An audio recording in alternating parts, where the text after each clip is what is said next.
Assalamualaikum warahmatullahi wabarakatuh. Kami dari kelompok 8 akan menyampaikan materi mengenai aspek alamiah ketahanan nasional atau Trigatra, yaitu lokasi geografis, kekayaan alam, serta keadaan dan kemampuan penduduk. Assalamualaikum warahmatullahi wabarakatuh.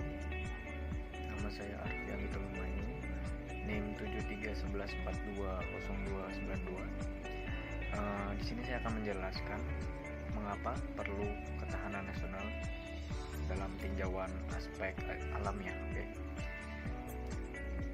Gambaran tentang kondisi kehidupan nasional yang menghadapi berbagai tantangan itu juga merupakan konsep pemikiran tentang pengelolaan kehidupan nasional secara menyeluruh, di mana ketahanan nasional ini bersifat dinamis sesuai dengan perkembangan zaman.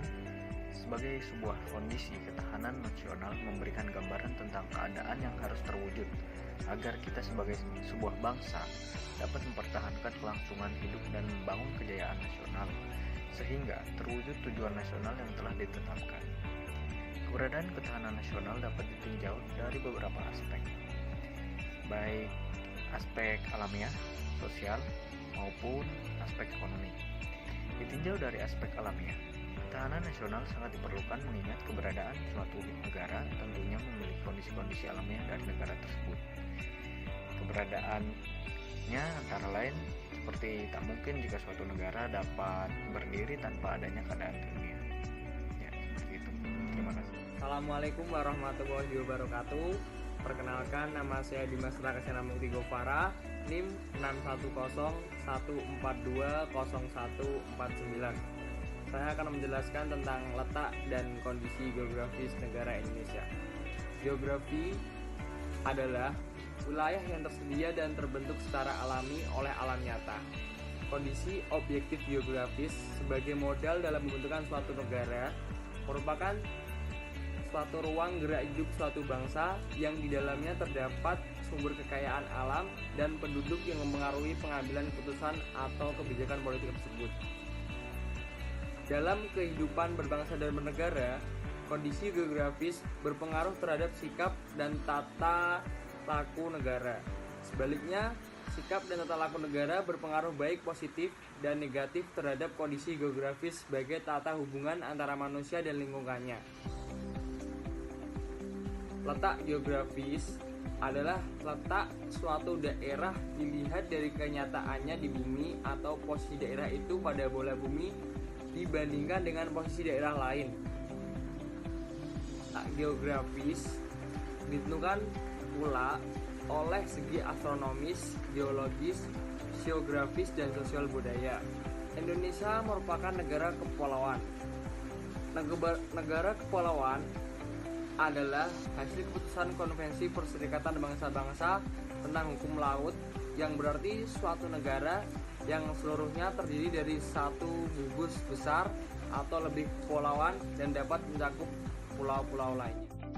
Halo, Assalamualaikum warahmatullahi wabarakatuh. Perkenalkan, nama saya Trina Vitasari dengan NIM 2201420006. Kali ini saya akan melanjutkan presentasi dari teman saya, yaitu mengenai letak dan kondisi geografis Indonesia. Letak geografis Indonesia yakni berada di antara dua samudra, yaitu Samudra Hindia dan Samudra Pasifik, dan juga berada di antara dua benua, yakni benua Asia dan benua Australia. Posisi ini menjadikan Indonesia berada pada posisi silang yang sangat strategis dan menguntungkan bagi Indonesia, terutama dalam bidang perekonomian. Letak geografis Indonesia ini memungkinkan terjadinya persimpangan lalu lintas dunia, baik itu di udara maupun di laut. Posisi silang ini menjadikan Indonesia sebagai titik persilangan bagi kegiatan perekonomian perdagangan negara-negara di dunia, antara negara-negara berkembang dengan negara-negara industri seperti negara Jepang, Korea, Cina dengan negara-negara di Eropa, Australia, atau Afrika. Letak geografis Indonesia ini yang dilalui oleh jalur lalu lintas perdagangan internasional memberikan peluang Indonesia sebagai tempat transit para pedagang. Nah, ketika transit ini akan terjadi pertukaran kebudayaan dan peradaban oleh negara-negara di dunia, bangsa-bangsa di dunia dengan Indonesia, sehingga Indonesia mendapat pengaruh kebudayaan dan peradaban dari negara-negara di dunia. Dan juga juga ketika proses transit para pedagang ini akan dikenakan pajak, yang mana pajak ini dapat menambah sumber devisa negara Indonesia. Kemudian letak geografis Indonesia ini menjadikan Indonesia memiliki 2 musim, yaitu musim hujan dan musim kemarau, yang mana musim ini menyebabkan Indonesia menjadi negara agraris terkemuka. Pertanian yang maju pesat dan menghasilkan banyak bahan-bahan makanan seperti sayur-sayuran, buah-buahan, beras, jagung, gandum, kopi, karet, dan lain-lain, yang mana bahan-bahan itu sangat bermanfaat dan berguna bagi kelangsungan hidup dan kemakmuran bagi rakyat Indonesia. Dan juga bahan-bahan tersebut berpotensi untuk diekspor sehingga dapat menambah devisa negara Indonesia.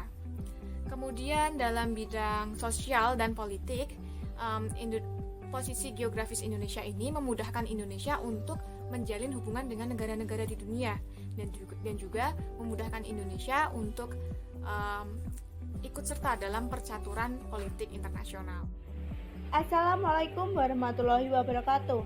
Perkenalkan, nama saya Farah Fadilah, NIM 7111420010 dari Fakultas Ekonomi, Prodi Ekonomi Pembangunan. Di sini saya ingin menjelaskan tentang letak dan kondisi astronomis Indonesia. Astronomi kadang juga disebut sebagai ilmu binatang atau ilmu falak, yaitu cabang ilmu alam yang meneliti benda langit serta fenomena-fenomena alam yang terjadi di luar atmosfer bumi. Letak astronomis adalah letak suatu tempat berdasarkan garis lintang dan garis bujur. Pengertian dari garis lintang sendiri adalah garis-garis yang melingkari atau mengelilingi permukaan bumi secara melintang. Sedangkan pengertian garis bujur sendiri adalah garis yang menghubungkan kutub utara dan kutub selatan. Garis bujur bentuknya vertikal. Kondisi astronomis Indonesia memengaruhi iklim dan pembagian waktu yang ada di Indonesia. Secara astronomi, terletak antara 6 derajat lintang utara sampai 11 derajat lintang selatan dan 95 derajat bujur timur sampai 141 derajat bujur timur. Pengaruh letak astronomis Indonesia yaitu pembagian 3 zona waktu di wilayah Indonesia beriklim tropis. Perkenalkan, nama saya Taufik Ilham dengan nomor induk mahasiswa 711420163. Di sini saya akan menjelaskan tentang kekayaan alam.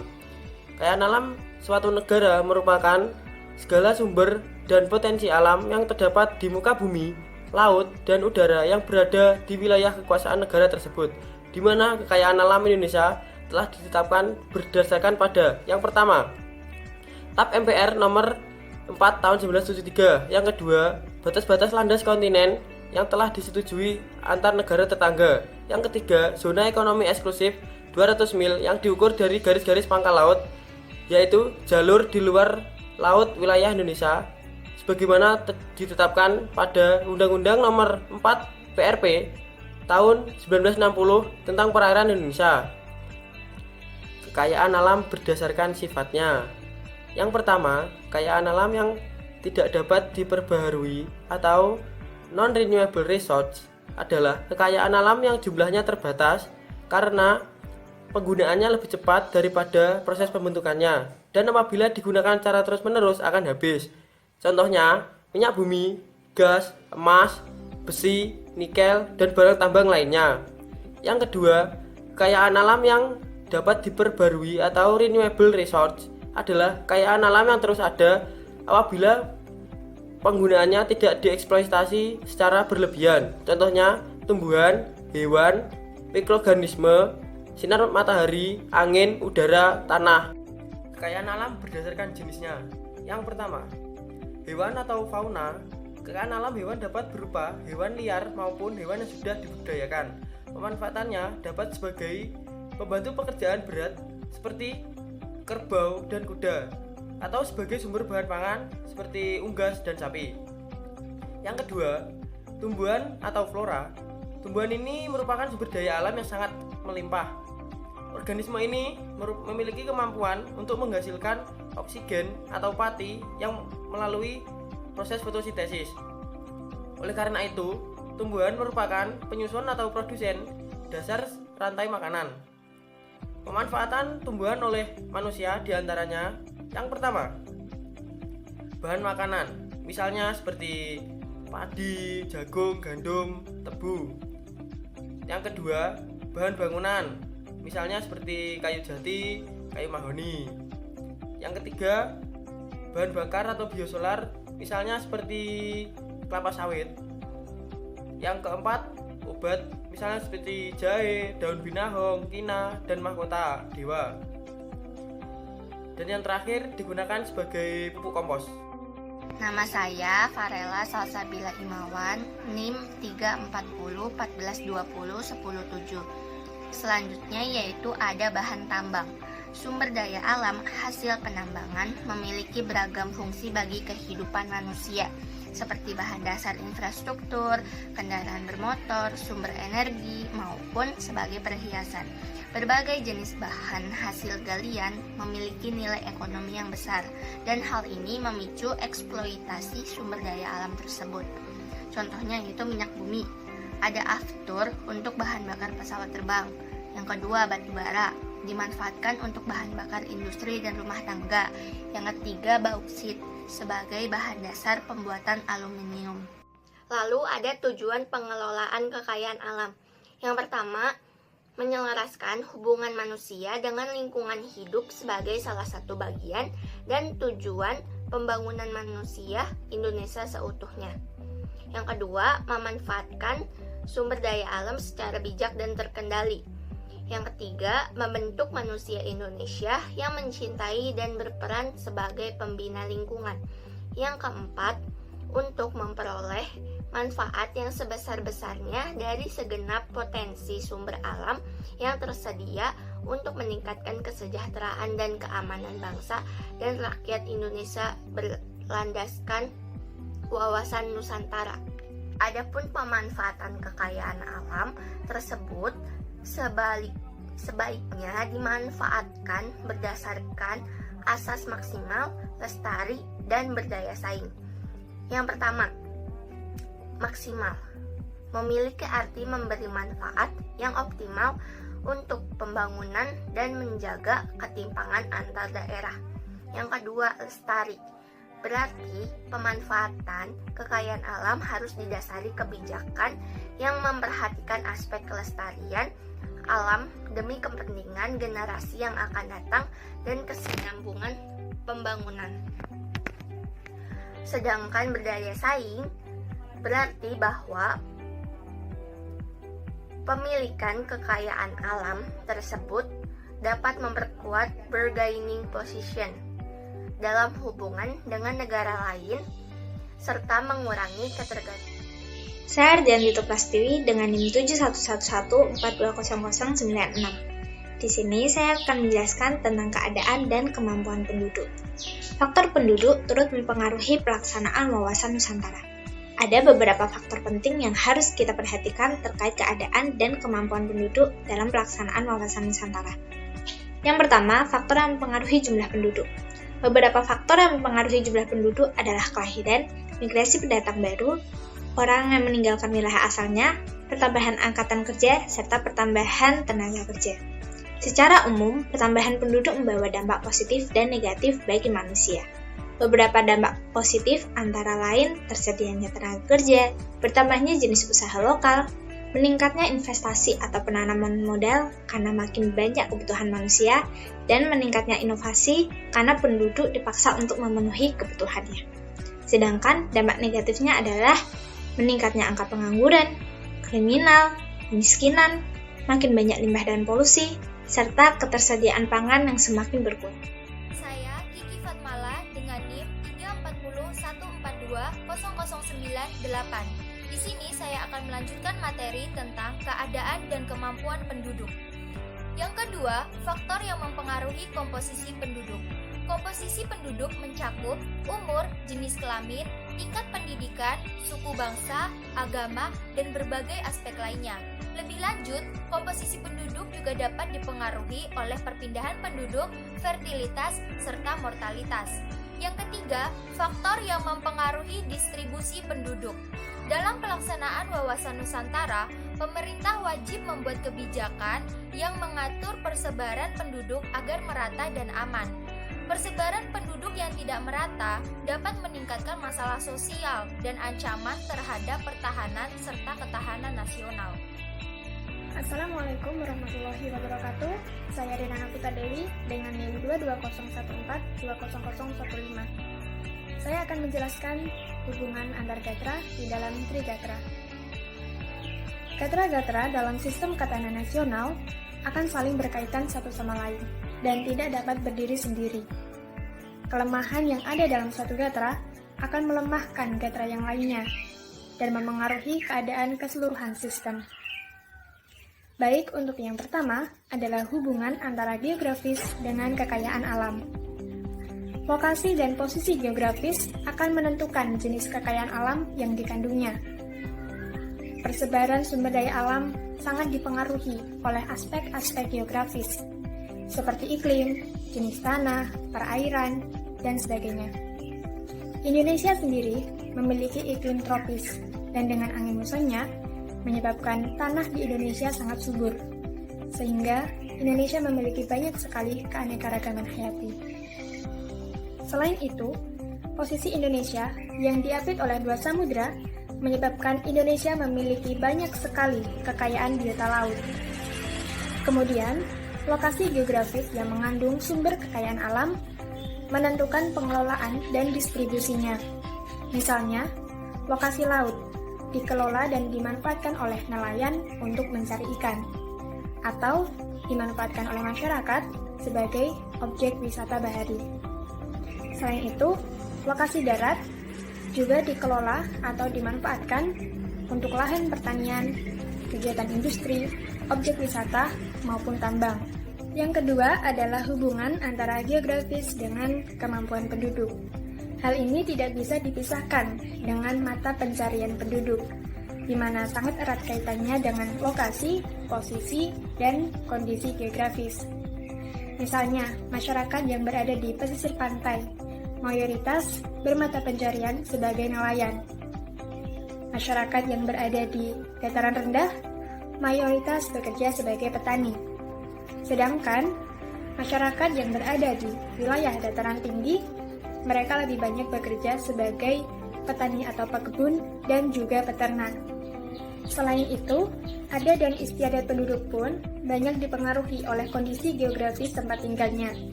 Misalnya, penduduk yang berada di dataran tinggi atau pegunungan, mereka lebih memilih untuk memendekkan atap rumah mereka dan ventilasi udaranya pun cenderung sedikit. Hal ini bertujuan agar mereka bisa merasa hangat ketika di dalam rumah. Berbanding terbalik dengan penduduk yang berada di wilayah pesisir pantai, di mana mereka lebih memilih untuk meninggikan atap rumah mereka dan memperbanyak ventilasi udara, agar mereka tidak merasa kegerahan ketika siang hari di dalam rumah. Kemudian, tingkat kesejahteraan penduduk sangat bergantung kepada kemampuan penduduk dalam memanfaatkan lokasi dan posisi geografisnya. Dalam hal ini, penguasaan ilmu pengetahuan dan teknologi sangat penting dan sangat berpengaruh terhadap tingkat kesejahteraan penduduk. Yang ketiga adalah hubungan antara kekayaan alam dengan kemampuan penduduk. Taraf hidup penduduk sangat dipengaruhi oleh kecerdasan, keterampilan, dan ketangkasan penduduk dalam mengelola kekayaan alam. Kekayaan alam akan sangat bermanfaat apabila dikelola dengan baik oleh penduduk yang memiliki kemampuan iptek yang maju. Kemudian, distribusi penduduk ke tempat sumber kekayaan alam akan lebih meningkatkan taraf hidupnya. Hal ini sering kita sebut dengan program transmigrasi. Transmigrasi ini diharapkan agar pemanfaatan atau pengelolaan sumber daya alam yang belum dimanfaatkan atau dikelola oleh manusia bisa dikelola dengan baik oleh penduduk baru, sehingga taraf hidup pun akan meningkat. Begitulah pemaparan materi tentang aspek alamiah ketahanan nasional. Kesimpulan, Astagatra merupakan gabungan dari Trigatra dan Pancagatra yang saling berhubungan satu sama lain, yang menjadi konsep dasar ketahanan dan juga menjadi unsur kekuatan bangsa Indonesia. Ketahanan nasional dilatar belakangi oleh keinginan untuk bertahan hidup dan mengalami perubahan yang membawa ke arah yang lebih maju dan jaya. Ketahanan nasional sangat diperlukan karena mengingat Indonesia merupakan kawasan yang strategis yang mana letak di garis khatulistiwa dan Indonesia juga terletak di antara dua benua dan dua samudra. Akibat dari letaknya yang strategis, Indonesia menjadi negara yang memiliki kekayaan alam yang sangat berlimpah. Oleh sebab itu, ketahanan nasional sangat diperlukan agar Indonesia mampu menghadapi ancaman dan hambatan dari bangsa lain. Sekian dari kelompok kami. Mohon maaf apabila ada tutur kata yang kurang berkenan dan beberapa ada penjelasan yang kurang jelas. Sekian dari kelompok 8. Terima kasih. Wassalamualaikum warahmatullahi wabarakatuh.